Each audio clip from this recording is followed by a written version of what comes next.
유튜브 채널 가장 많이 본 뉴스, 구독, 좋아요, 알림 설정, 댓글은 저에게 큰 힘이 됩니다. 미국 국무부는 CIA로부터 비밀 전문을 받고 놀란 표정을 감추지 못합니다. 그리고 이 전문은 즉시 국무부 수뇌부에 전달되고 안보 회의가 열립니다. 전문의 내용은 이랬습니다. 한국의 미사일 설계도 초안이 거의 완성됐다. 이 새로운 미사일은 나이키 허클리스, 미국 지대공 미사일, 추진기관과 기체, 통제 시스템, 유도, 조종 장치를 대폭 개량하거나 완전히 재설계한 것이다.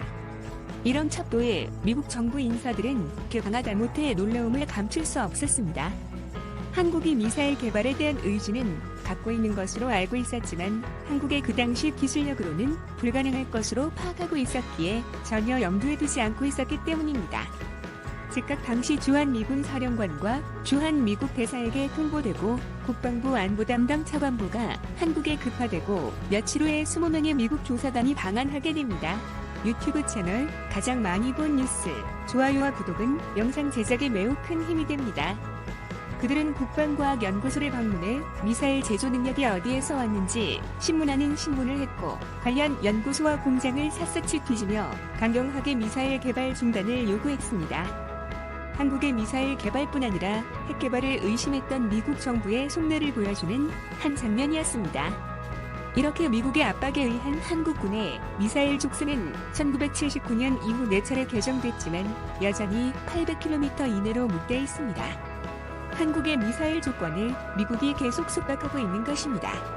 일본은 공식적으로 군사용 대륙간 탄도미사일은 없지만 16톤의 인공위성을 고도 400km까지 쓸 수 있는 H-2B 액체 연료로켓과 1.2톤의 인공위성을 올릴 수 있는 입실론 고체 연료로켓도 보유하고 있습니다. 공식적으로 선언하지 않았을 뿐이지 일본은 언제든지 대륙간 탄도미사일 보유 국가가 될 정도의 미사일 개발 능력을 갖추고 있습니다. 대륙간 탄도미사일 보유 국가가 되려면 사정거리가 적어도 13,000km는 넘어야 합니다. 또 쏘아올린 미사일을 대기권을 돌파해 우주 공간을 활성 비행하다가 지상 목표물을 향해 대기권에 재진입할 때 수천도의 열을 견디는 기술을 개발해야 합니다. 현재 이 기술을 보유한 국가는 미국, 러시아, 중국, 일본 등이고 북한은 아직 이 기술을 습득하지 못한 것으로 추정하고 있습니다. 아마 러시아, 중국도 이 기술은 잘 주지 않으려고 할 겁니다. 북한의 미사일 개발 배후에는 반드시 러시아와 중국이 있을 겁니다. 이란도 아마 있을 겁니다. 2020년 8월 한국의 우주 발사체에 대한 고체 연료 사용 제한을 해제하는 내용의 미사일 지침 개정이 되면서 추력이 100만 파운드 초가 넘는 고체 연료 로켓 개발이 가능해졌습니다. 그간 발사체의 고체 연료 추력이 미사일 지침에 따라 100만 파운드 초에 묶여있다 보니 관련 연구도 2013년 발사된 우리나라 첫 우주 발사체 나노호의 2단 킥 모터에서 한 발짝도 나가지 못하고 있었습니다. 우주 개발이 늦어지게 된 절대적인 이유입니다. 선진국 고체 연료 로켓의 10분의 1 정도입니다. 발사체를 우주로 보내기 위해서는 5천만 또는 6천만 파운드 초가 필요합니다.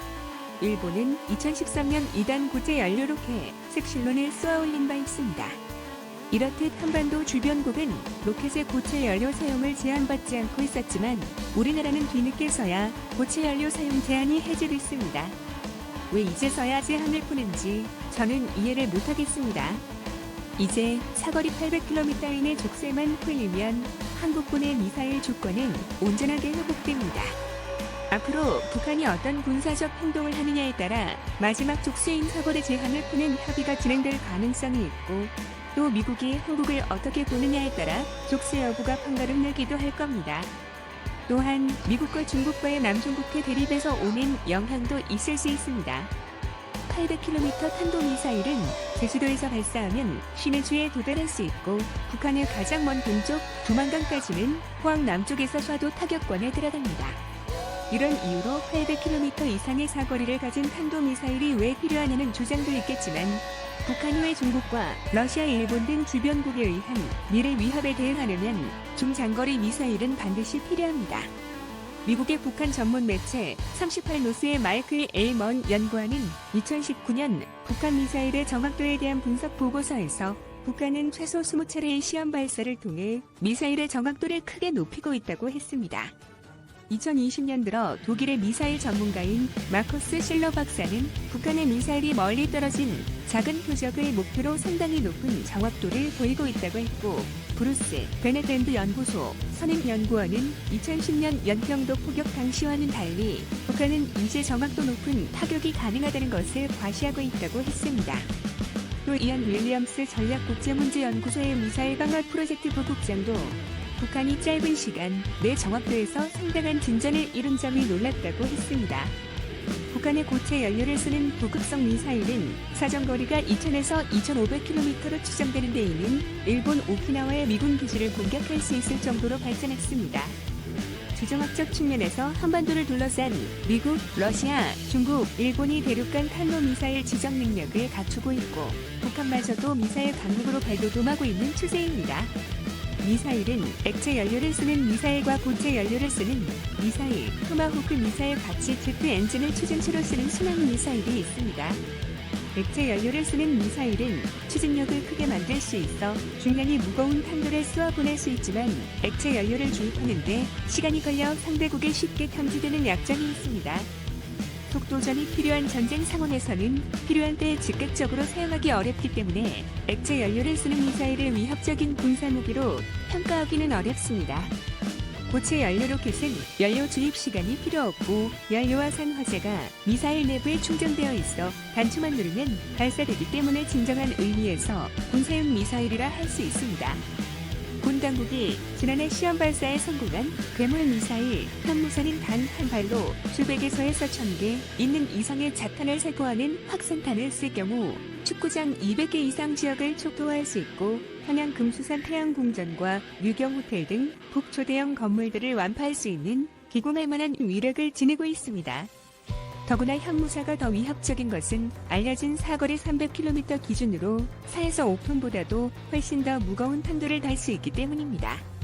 이렇게 4에서 5톤을 훨씬 능가하는 탄두 중량은 세계 단거리 탄도미사일에선 유례를 찾을 수 없는 최고 수준입니다. 북한은 아직까지 본격적인 요격 미사일이 없어 현무사 등 우리 군의 탄도미사일 공격을 요격으로 막는 것은 불가능한 것으로 평가되고 있습니다. 이렇듯 우리 국방과학기술은 개발하려고 마음만 먹으면 얼마든지 북한을 위협할 수 있는 고도의 미사일도 개발할 수 있습니다. 대한민국이 언제 주변국을 먼저 침범한 적이 있습니까?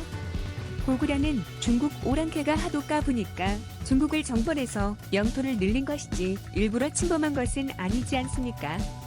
이제 미국이 한국을 강대국 수준의 혈맹으로 자리매김을 새로 이해하며 미사일 사정거리 제한을 없앨 시점이라고 봅니다. 한국이 보여준 신뢰를 미국은 높게 평가해야 합니다.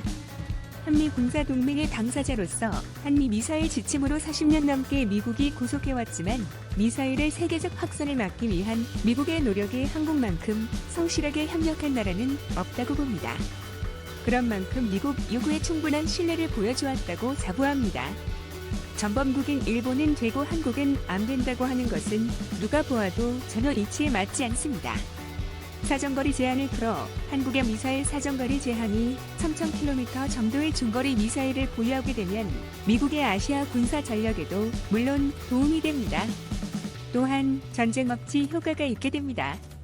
한국이 충분한 미사일 능력을 보유하면 미국의 부담이 줄고 한국이 자신을 지킬 수 있는 전쟁 억지력 효과가 커진다는 사실을 미국이 모르지 않을 겁니다. 그러면서도 사정거리 제한을 풀지 않는다면 이는 미국이 다른 이유로 묶어놓고 있다고 생각할 수밖에 없습니다. 우리는 미사일 시대에 살고 있습니다. 세계 각국의 무기 체계를 모두 갖추고 국가 방위를 하기 힘든 상황에서 미사일은 투자 대비 효과가 가장 큰 무기 체계라고 볼 수 있습니다. 현대전에서 미사일은 외국의 침략을 막아내는데 가장 효과적인 무기로 평가받고 있습니다. 미사일 강국에서 풀릴 군사 행동을 감행하는 나라는 없기 때문입니다. 미사일 강국에는 미, 중, 러도 함부로 군사적인 행동을 못합니다. 따라서 한국의 미사일 사정거리 제한을 없애는 것은 한반도 주변의 지정학적 역학 변화에 따른 시대의 요청자, 정당한 요청입니다. 미국은 주한미군 주둔 비용을 많이 지불하고 있는 국력을 갖고 있는 한국을 진정한 우방으로 대접해줘야 합니다.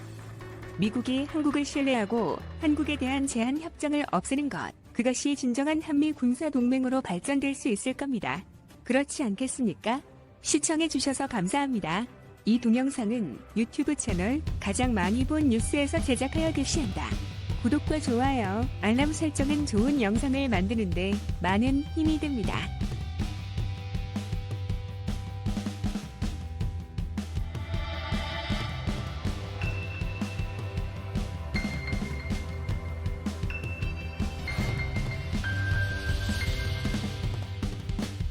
유튜브 채널 가장 많이 본 뉴스 구독, 좋아요.